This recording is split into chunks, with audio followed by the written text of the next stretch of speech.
So, good morning, all, and this is always pleasure to be part of NIEPMD, and I have been, greatly associated with the department Dale because my good friend is here, and you all are doing great work, and always I have seen you people are bringing the very innovative topics in the CRE or other training programs.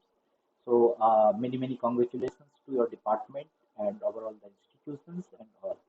So let's start with the topic. And today's topic is partnership with NGO, NPOs to develop the proficiency and professionalism during the job placement. And I'll talk especially highlight the indication of the persons with intellectual and developmental disabilities because my specialization is in that area. So I will highlight how the NGOs are working, how the NGOs can develop their skills and develop their efforts to have the more impact on the economic empowerment of people with IDD, the intellectual and developmental disabilities. I will start with saying that the RPD Act, the Rights of Persons with Disability Act 2016, it indicates very specially to provide the job employment or vocational training uh, as a inclusive training programs, as an inclusive programs of the government.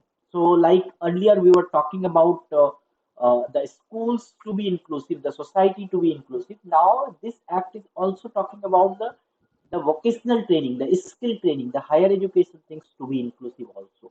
And especially, there is a one point uh, in this act that which talk about the skill training for the persons with disability, and it should be the market link. And this point is very much indicating that the people with autism, the developmental disability, the multiple disability should be given the very great skill training and should be given the inclusive skill training, and that should be also linked to the market for the job placement and then economic empowerment. So this is what I am thinking about, and you all know that there are the 4% reservations in every government establishment for the people with disability, and you will be happy to know that there is a 1% special reservation for the persons with autism, intellectual disability, specific learning disability, and multiple disability and multiple illness.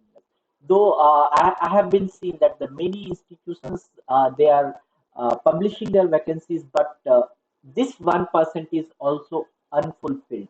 It is not fulfilled because due to the eligibility conditions, due to the many other criteria, the people with IDDs, the intellectual and developmental disabilities, are not applying for this.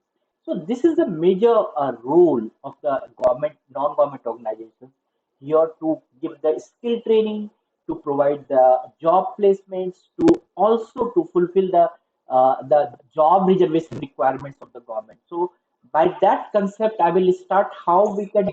Yeah, it is up to you only or to everyone. It is not clear. Yeah, okay, great. So please check your internet connectivity. And what the things which I would like to talk today. There is a just keep in your mind how the NGOs, the NPO is the non-profit organization, NGO is the non-government organization. How these NGOs and NPOs can create some the impact, how they can improve their working styles to fulfill these areas, that to fulfilling the skill requirements, the skill training, then the job placement, and also to fulfill the 1% or 4% reservations in the for the persons with disability. This is my major target for these things. Let us understand the disability NGOs, NGOs, how they are working in the disability sector. So, if I talk about the NGOs or NPOs in the disability sector, there are the many institutions. Those who are they are working for the reception for the people with disabilities. They are working for the care. They work for the protection. They work for the education. They work for the training. They work for the rehabilitation. and other so many activities. You will find about 3,000 NGOs are working around the country for the people with for disability. So there's a huge, I think, potential, huge charitable, social, and parent associations, the advocacy group, the organizations of the people with disabilities. They all mobilize so many resources, the funding, the other resources to provide the skill training, to provide the workforce in this area. So let us think about this is these are the something which I'm telling you is the broader picture in the country. But let us have a very professional understanding about the NGOs, how these NGOs are formed, how these NGOs organizations are impacting. So for that, I will tell you that there are the two kinds of NGOs in the country. One is the operational NGOs or NPOs, and another is the advocacy NGOs, those who are working in the disability sector. So let us talk about the one by one. Those who are the operational NGOs, their primary purpose is the running or funding the programs to contribute the development or giving the rehabilitation, giving the skill training, giving the job placement, giving the welfare on the emergencies. So these are the NGOs, those who are very much focused on the service areas, and they are doing the charitable work. Many have seen the many NGOs, they have the still the concept of providing the charity to the stakeholders. Then many they are providing the services. They don't say that I'm providing the charity. We provide the services. Many are the participatory NGOs. So I'll tell you that how they are working. And some NGOs, I'm not saying a lot, very few NGOs, they are the empowering NGOs. So these are the operational NGOs, those who work as a service, charity, or participatory or empowering conditions. So in the charity oriented NGOs, you will see that the beneficiaries, they are distributing the food, clothes, they are giving the aids and appliances, medicines, like that. Their natures are something is like that. I'm just helping the people. It is something as a kindness kind of thing. So you will see that the many special schools, even in the rural area or semi urban areas, they are the charitable orientation. They say, okay, I'm doing this work, and the people with disabilities are served. Okay, I'm doing some noble cause, or I'm doing some godly work. So some charitable NGOs are like this, and those who are providing the services, I'm seeing these are the mushroom growths are coming in country. That you will see the small NGOs, they are putting some education kind of services, they are providing the NIOS or CBSE programs or therapeutic programs, some remedial programs, some medical supports, like that. They are the kind of I can say these are the NGOs having service kind of things, and from the service they earn, and then they support the people. And there are the many participatory NGOs, and I can say the NGO movement started in the country, especially in the disability sector, is on the participatory orientation. So implementing the project the people, the group of people, they are contributing for the projects, like the parents association. They come together and then they contribute and they start the NGOs. And many associations of people with disabilities I have seen, many corporate I have seen that they are also doing such kind of the charity works, like that, how they will participatory way they are making the effort. And then there are the very few empowering oriented NGOs. Those uh, those ideas is the aim is to rehabilitate persons with disability, to develop a clear understanding, having the very clear understanding, like I'm empowering the people for the social development, I'm empowering the people for political development, I'm empowering the people for economic development, so for the educational academic development. So having very the focused kind of the aims, and then they start extending the people, and these NGOs are acting as a facilitator. So most of these NGOs, those who has the empowering in nature, uh, are the very much facilitator in the country. They show the paths, they show the ideas to the many, hello, am I audible? Hello, yeah. Yeah. So, I, I, so the empowering NGOs are many empowering NGOs. You will see that they are the path breakers. They show that how this can be done. So they have the good network also. They especially they don't work in the one group. They work with the networks, with the government, with the other NGOs like that. So there are the many empowering oriented NGOs, and the other types of NGOs. The next type, the second type of NGOs, is the advocacy NGOs, whose primary purpose is the advocating for the specific point of view. Suppose they need some policy development, they need some act to be changed. They practice with the corporate sectors to have their policy developed. They work with the schools, they work with the universities, they work with the government. These NGOs are very much emerging NGOs, and I have seen the many people, organization of people with disabilities are coming out, and they lobby with the government, and they get some act to be passed, or they work with some network with the national or international agencies like UN and other organizations. So these are the advocacy NGOs. So there are the two types of NGOs you have to keep. One is the very much they have the operational orientation, and another has the advocacy orientation. So let us see how this uh, how these NGOs support. I think how they are doing the partnership.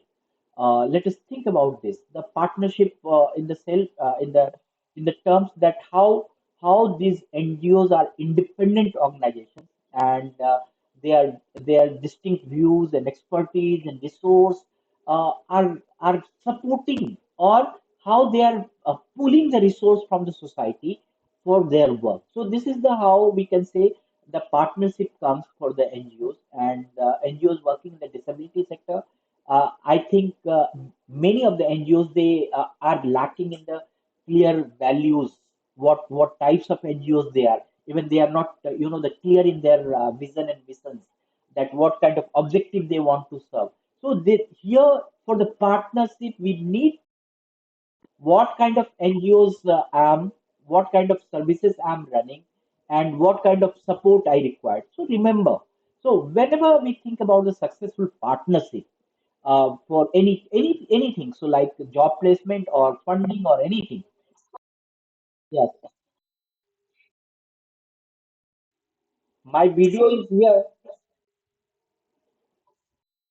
No, I'm not putting the slides, so you can switch off the slides. Just listen to my voice. That will be better.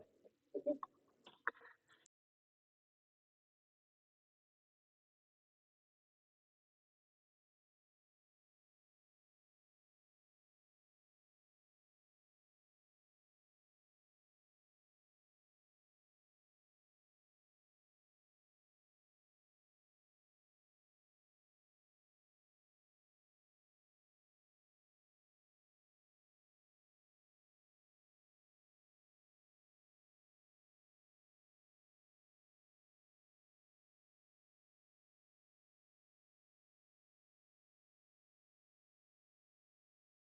much important, that how the partnership work. So remember, whenever the NGOs are doing any partnership that contain the certain qualities, if the NGO has no certain qualities like the mutual trust, if you are doing the partnership, then NGO should, both the partners should have the mutual trust. Whatever you are doing, you are not cheating, or you are not earning the money, the in NGO part. Even those who are supporting, they They should should trust trust to the to the NGOs NGOs that that whatever whatever I'm I'm doing doing it, it, and and it it will will be be going going to to support support with with for the for the people people with with disability. disability. So So in that terms, if any objectives are clear. You are muted, sir.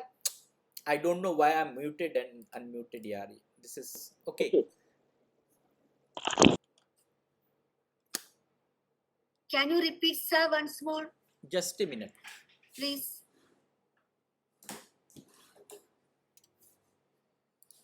Hello. Yes. Am I audible? Yes. Yeah.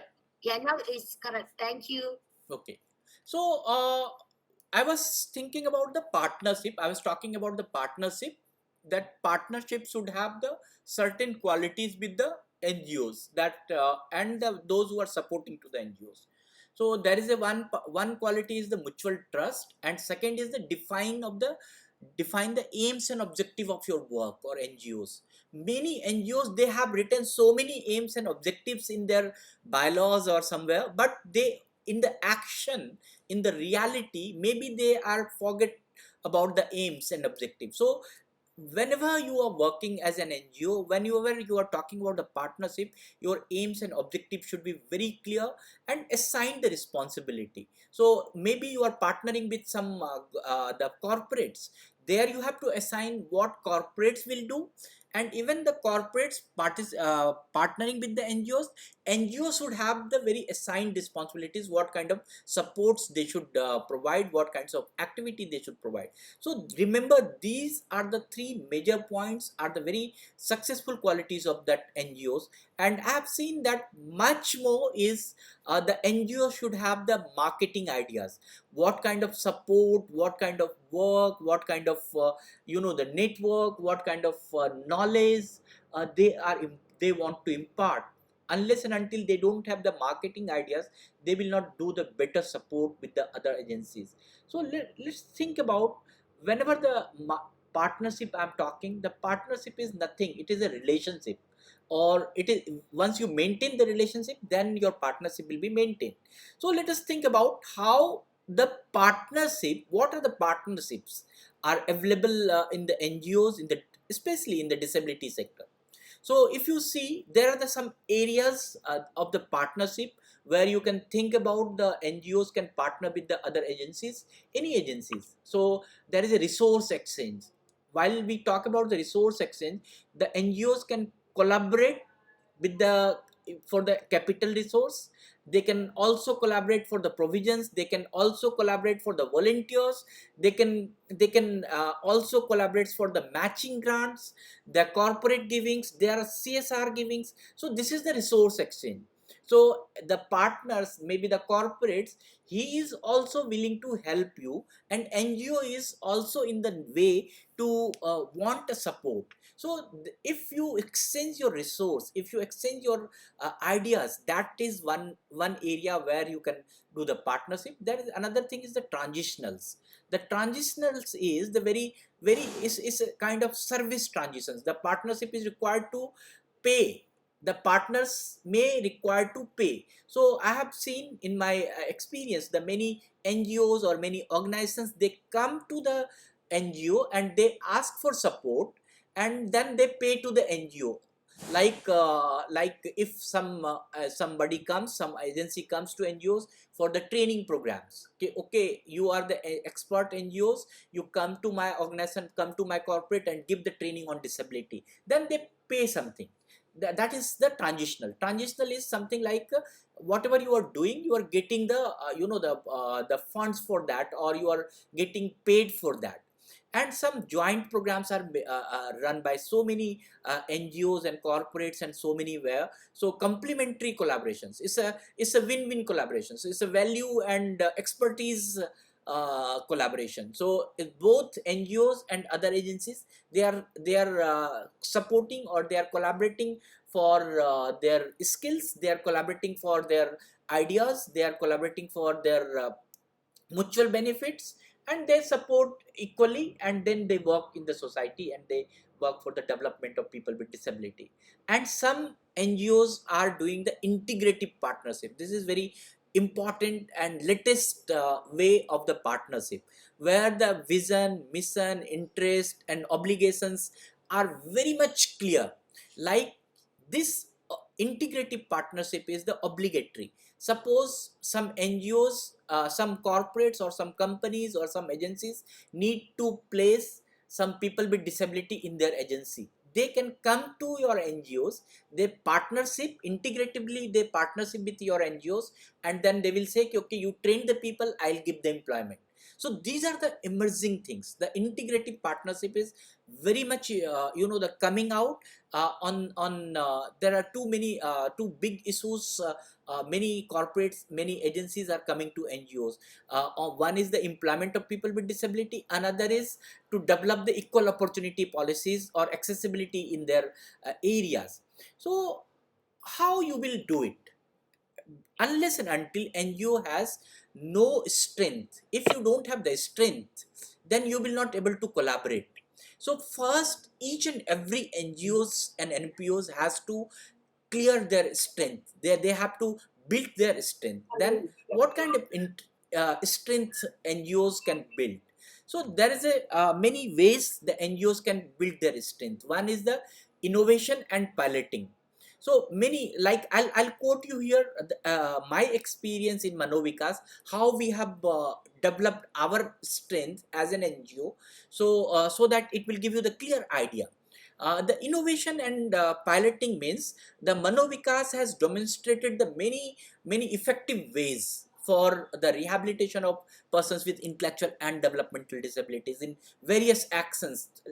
I think in 2000 we had started our programs for admission of the students with disability, children with disability into the mainstream schools. Those days there was no RTE or no inclusive education concept, and we have lobbied with the government, we have shown the government and the Ministry of HRD. When they have passed that RTE, all our ideas, the suggestions, they have incorporated into the act. So this is a kind of innovation. In 2010 we have worked for the the skill training and community college for the persons with ITD. Though that those days the skill NSQF, the skill training programs, was emerging in the country. So those days we have suggested the government about the RPL, the recognition of prior learning, and that has incorporated in the NSQF. So these are the innovations, the pilot projects. If you start doing in your uh, agency, so then the partnership will emerge, partnership will come. And we remember that in 2013 our 36 students with IDD, they passed the university diploma from IGNO, and we were doing the convocations. There we demanded the 1% reservations, especially for the people with IDD. And then in the 2016 the RPD Act, that it has accepted. So these are the innovations. If you're doing that is very much accepted. In even in the 2015 our inclusive education, inclusive think college program. So we have talked about the inclusive higher education programs for the persons with IDD into the mainstream colleges and university. We created the awareness, we linked with the so many universities, and you will be surprised, you will be happy to know that UGC has developed the drafted the comprehensive accessibility guideline standards for the higher education of the people with disability, on the basis of on the basis of piloting our project. So if you think about all such pilot or innovative ideas, then your partnership will emerge, the many partnership will come, and then the local accountability is very much important for all the NGOs. Those like Manovikas, I'll quote you here, then that will give you the proper ideas. We have Manovikas is involved in the National Trust programs, and then we have supported for the our local, that in the Delhi we have supported many people, those who are coming to us for the human rights, for supported decision making, for the legal guardianship, for extending the government benefits like pension and all. So these are the reaching to the stakeholders. It is also kind of the strength of the NGOs. If you are locally, you are accountable to your work, that is also helpful in your building your strength.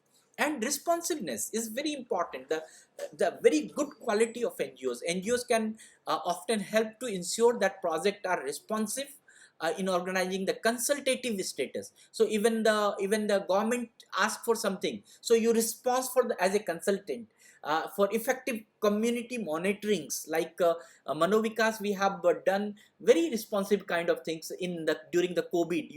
You many of you heard about the Mashwara live consultation we were doing, and Manbhavan joyful programs we were doing during the COVID. We have responses to the needs, responses of the kind of things we required. So if you are responsive in your strength, that will be also helpful in the partnership.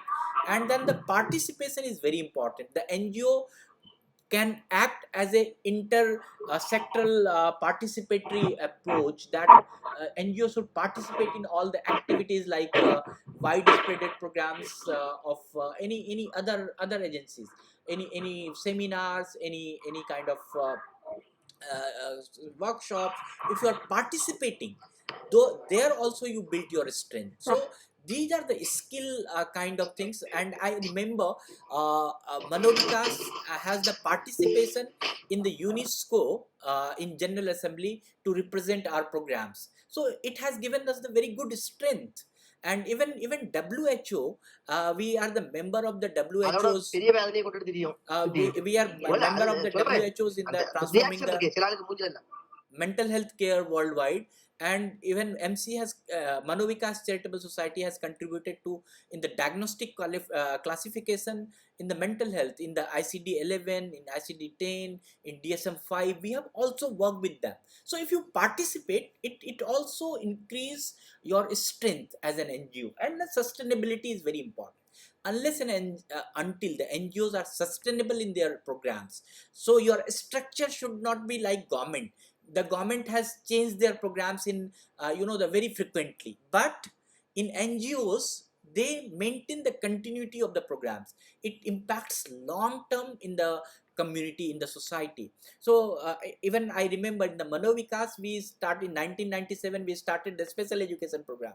So we have changed the modules and modalities, but still the space concept of the special education is remain here. Even we started the higher education colleges for the special study centers for the people with IDD in Manovikas, but our sustainability is same, the concept is same, and goals are same. So even you can consult, even you can see the sustainable development goal, the UN sustainable developmental development goal, SDG.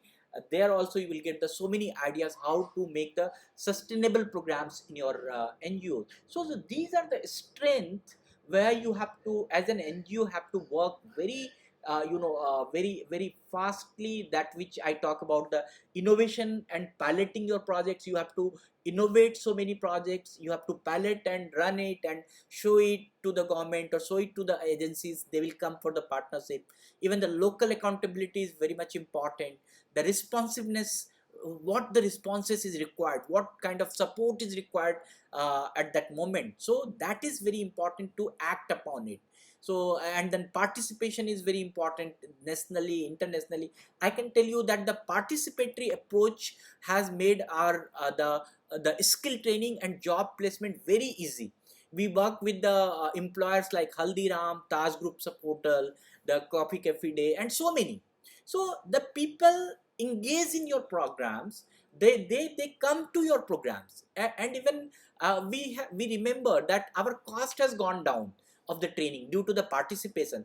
Their experts come to our training center, they provide the skill training, they give us the ideas. So that is what the participation is very much required in your, as to build the strength. And sustainability is very important. And now I will see what kind of professional professionalism you as an NGO is required. This is very important, and those who designed this topic, I salute him, because he wrote that the topic in the professionalism. So professionalism is a kind of I talk, the professionalism has the many wings, many ways to understand. But today, now I will talk about the professionalism in the career development and job placement. How the we help the people with disability in their career development, how their job can be secured in the market. That as a NGO, as an NGO, you require the professionalism. Professionalism in NGO or NPOs is a process that starts within the organization. If your organization is geared towards very much credibility, you fulfill the credibility, you have the transparency in the organizations, you have the accountability in your organizations, ultimately the trust on your organizations, then your professionalism comes. If you maintain these core values, and I always say, I always think about it, the very basic, the major, the core values of the professional practice in disability sector for any NGO or for any organization should be career development or job placement support systems effectively to contribute achieving desired socio-economic impact on the persons with disability. Whatever the programs, whatever the activity you provide, so keep in your mind, keep in your vision that should give the socio-economic impact, socio-economic empowerment for the people with disability. This is the core value. Unless and until you will not think in the professional way, unless and until you will not make your design your programs in professional way, you will not make a kind of development in the sector. So there are the 5 elements you have to think. If you develop your professionalism in your organization, you can have the 5 elements as an outcomes, means you will see these are the things will coming up. So there I will say, I'll tell you the very much important outcomes or very much professional things we need to understand is the coordination. Coordination is including all aspects. Coordination related to the formal coordination, the strategic leadership coordination, the governance, the cooperation between stakeholders, to all required areas you need to cooperate, have the coordination. Even you have to think as an NGO, as an NPO, you have to think what kind of permutation and combinations you can design for the coordination. Like in Manovikas, we have the coordinations in Manovikas team and persons with disability, Manovikas team and family of people with disability, coordination between the Manovikas team and the government agency, including the government agency. Why? Because we need to develop the curriculums and all the transitions, so we need to coordinate with the government agency. Manovikas team has to coordinate with the employers, and even this is the organizational coordination. Even the persons with disability and their family members coordination, we have to think. We have to think persons with disability and the employers coordination. We have to also think the family members and the employers coordination. So if you design the coordinations, permutation and combinations, the n number of coordination is requirements you will find, and there you have to work very collaboratively, then your professionalism will come. And then funding is very important, including all aspects related, public fundings or private fundings, wherever you are, or donor fundings, or any incentive programs, or resource pooling, whatever the doing you as a funding of the organizations, you need to be very accountable in the sense you have to follow all the government norms, you have to follow all the the accountability aspects, like maintaining the records, books and all. And effectiveness is very important. Effectiveness means how you are showing to the others, showing to your partners, you are reaching towards the goal, your objectives are fulfilled. If anything you design for the partnership, then you are fulfilling the objective, is the effectiveness. And then efficiency is also important in the fundings. All the funders or all the organizations, they think about, I'll give you 1 rupees, but I want the work of 10 rupees. That should impact, in 1 rupees we should impact the value of 10 rupees. So this is the efficiency. So in the very minimum input, how you are pulling out the maximum output, it is very much required. And continuous monitoring and evaluation is also important.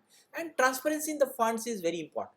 If you are not very much able to show the quick response in the funding to your donors or anybody, that will be the question mark. So whenever the funding comes, it is very much required. Fund management is very important in your I can say this is the professionalism.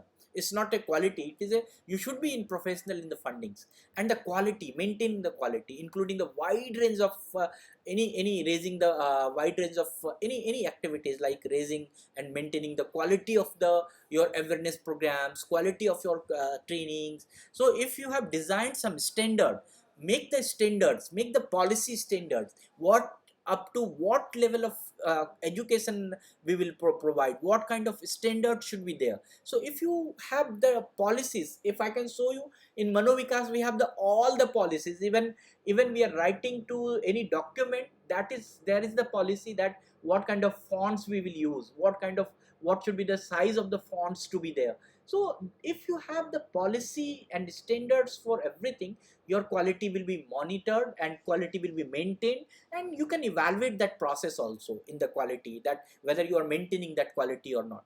And the next professionalism is the access is very important, including all aspects, enabling access to the career development support while you are working for the job placements or career development of the any individual with disability. Here you keep in your mind, you should be, the NGO should be accessible to the people with disability, to the employer, to the parents, to the family members.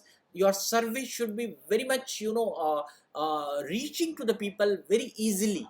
So when any person calls you, you respond it very quickly. If any donors calls you, you can respond very quickly. If any parents call you, this response quickly. So there is a communication is very important.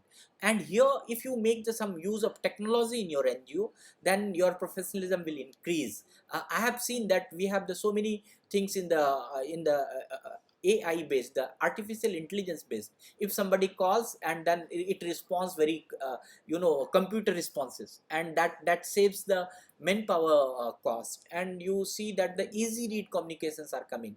So we have made so many communication materials that can be read by the people with intellectual and developmental disability. So it is pictorial, it is very easy to read. So what happens, the communication goes very easy.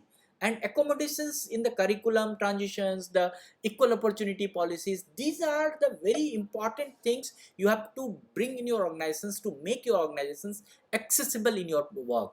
And then is the technology, use the technology, whatever the technology you want to use.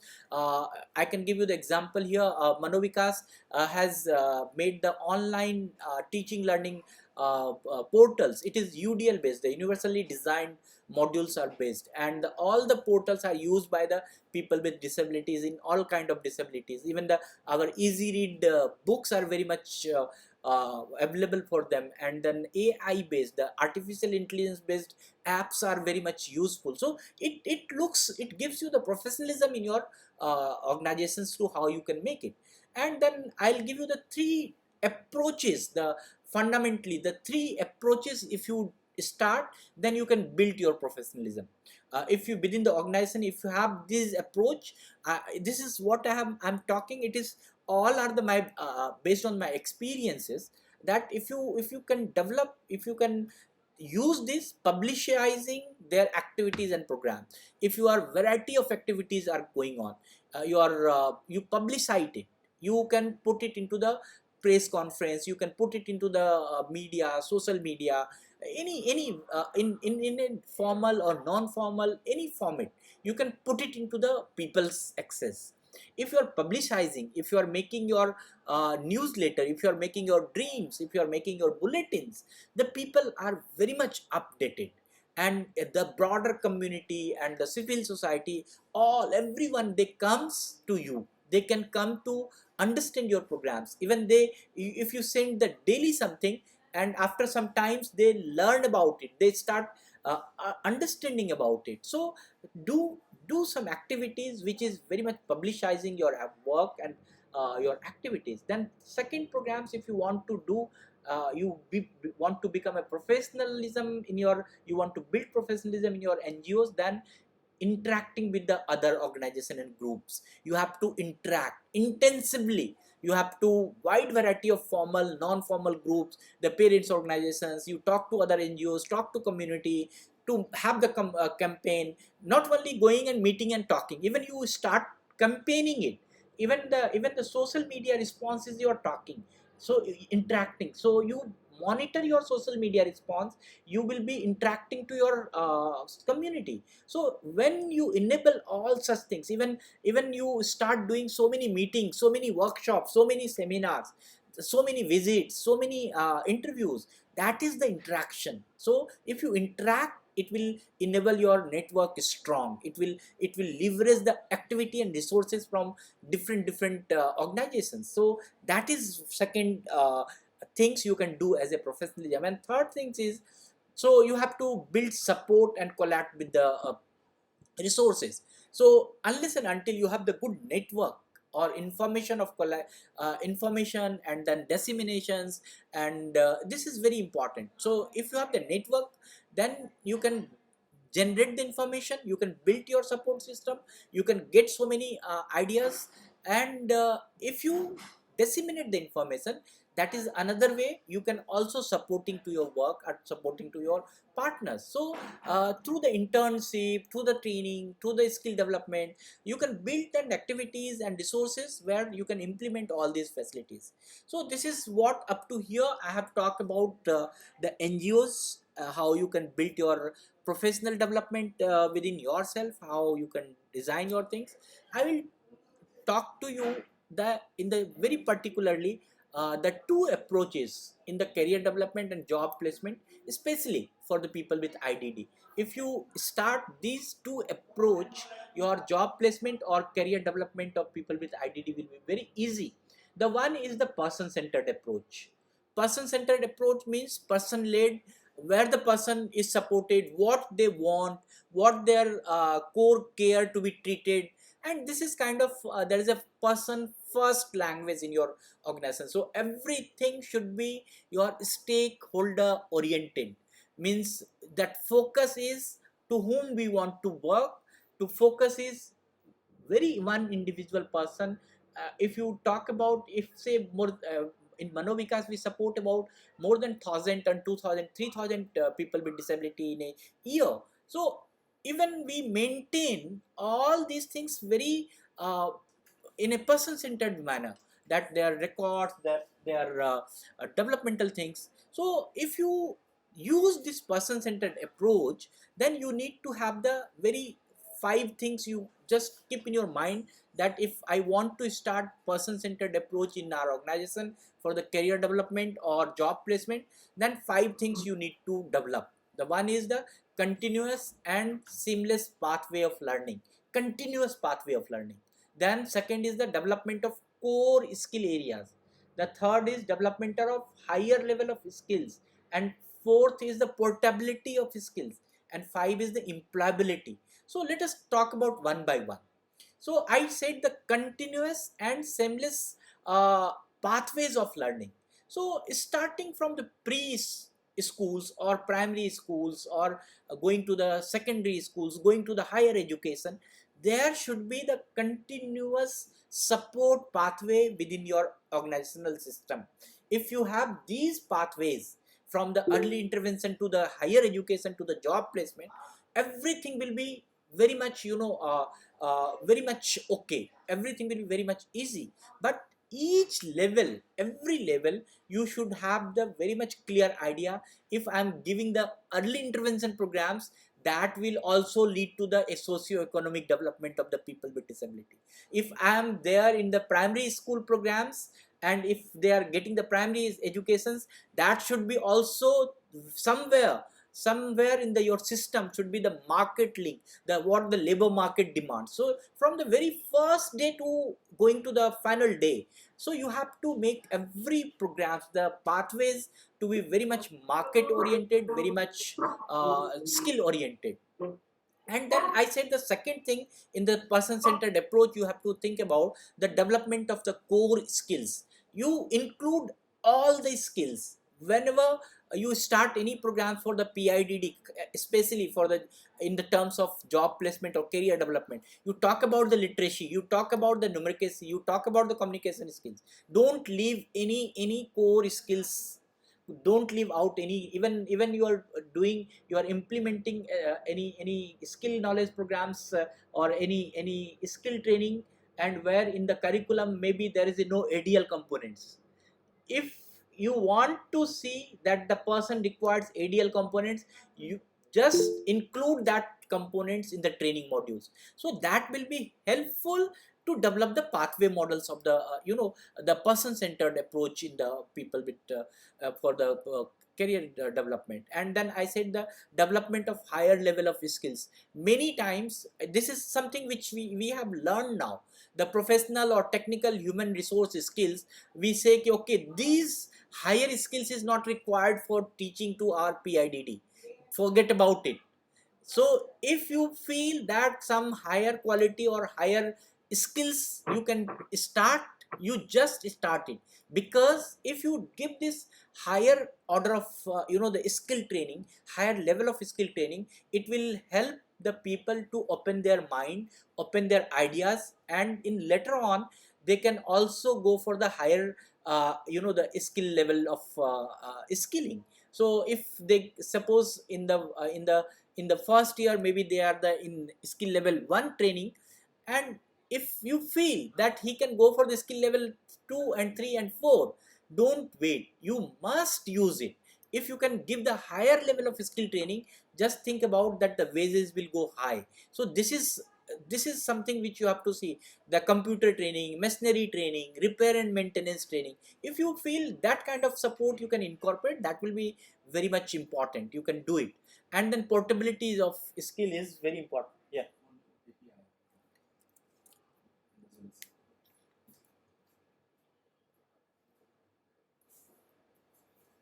Portability of skill is the very much important. And it's based on what I can say, the portability means some knowledge and experience or occupations we can port into one sector to another sector. Say some person he trained in the hospitality sector, and then maybe later on he developed some kind of computer skills. Can we put that skills into the other area, other industry? So that is what is important. So think about in the these kind of things, in the employability, all the programs, all the wages programs should be whatever things you do, even the self employment you are doing, even the vocational training you are doing, even the sheltered workshop you are doing. So think about the wages, think about the employability, think about the terms of giving the advantages to the people with disability, so that it will be helpful to understand how they can earn. So this is how there is a one person centered approach is required. Even the life cycle perspective or approach is very much important, which we are using it here. And skill development can be viewed in a life cycle perspective. Why? It is to build and maintain and improve the skillings. This is very three things: the build, maintain and improve the skilling. If you have the life cycle approach there, that you can make the very much very much very much innovative works in your sector, in your NGO or in your work. That what I can tell you. There is a now NEP is very good things. You use that NEP that has the life cycle approach, from the children, from the young people to mature workers, how they can develop their skills. That is there. So you just go through it, NEP, that you will see that, understand the life cycle approach and use it in your working modalities. That will help you in the job placements and all. So in the conclusion, which I would like to tell you, that Prime Minister or Narendra Modi ji, he said that India cannot be afford to remain the stagnated today. It's like that wherever the, if you are working in NGOs or if you are working in special schools, and there is a something is the old thought that maybe people, those who are coming to special schools, they are coming for the passing the time. It should not be like that. Or maybe the parents has the view that if I am sending the children to the schools, maybe I am 5 or 6 hours I am relaxed or respite. So it should not be, stagnated thoughts should be removed out. ये हमारी सोच खत्म होनी चाहिए. तो हम क्या करेंगे कि जब हम एक बड़े अच्छे से आत्मनिर्भर भारत के बारे में बात करते हैं, तो हमें हमें एक ग्लोबल सिचुएशंस को देखना होगा कि how the people are developing, what kind of support system we can give them, how they can become the atmanirbhar, self-reliant. That kind of programs we have to start in our NGOs. And also we have to be the vocal for local. So if you think about, if you start really you want to do the collaboration and partnership, or you can build your strength, build your NGOs resource, then you just think about, just concised about your local development, local areas, how they can do it, what kind of local supports are going on. So directly you can analyze your local areas resources, and then you start working on it. Analyze the what kind of job available in the local areas and start doing on it. So that will be very helpful in your partnership and all. And this is what I would like to tell you. So there are the self assessment things which I think they will share you the in maybe in their own way, but I can tell you that you have to understand there are the 4% reservations are there, so that we have to use as an NGO or as an NPO, that we have to see that how we can implement these ideas, how we can empower the people with disabilities so that their job empowerment can be done. And then as an NGO or NPO, you have to see that there are the kinds of there are the ways, there are the orientations to work.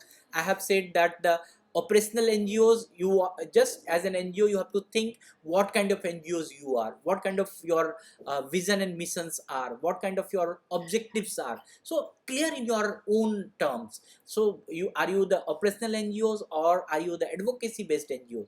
If you have these kind of ideas, then you can start your working, then you can plan very accordingly. And very important, and that which I said that you, Excuse me, sir. yes. Sir, can you repeat the fifth element for the person-centered approachment? You have Okay, given us 5 titles like okay, ideal component, higher. The fifth one I didn't get. okay. So first was the continuous, is on the person centered approach, na? Yeah, Yeah, the yeah, first is the continuous and seamless pathway of learning, yeah. then development I of got core it. skills, then developmental of Yeah, higher level of skills, then portability of yeah, skills, then employability. yeah. Whatever the things you are doing, Thank you, that sir. should be the employable. Okay. And Yeah, yeah. and then okay, good, I'll give you the chance to speak something. Okay. And then as Okay. an NGO you have to be very clear about your terms, and as an NGO you have to build your strength, like you should be very operational, you should be very dynamic in your work. And you have to keep in your mind, if I am going for the job placement, then I have to keep the two kind of approach. One is the person centered approach, and the second is the life cycle approach. If these approaches are clear in your work terms, that placement will be done. And you have to think about the global situations is demand of the Atmanirbhar Bharat, the self-reliant Bharat. So we have to develop in all programs in that terms. So thank you very much. If you have any questions, anybody, you are most welcome to ask now. Yeah, please.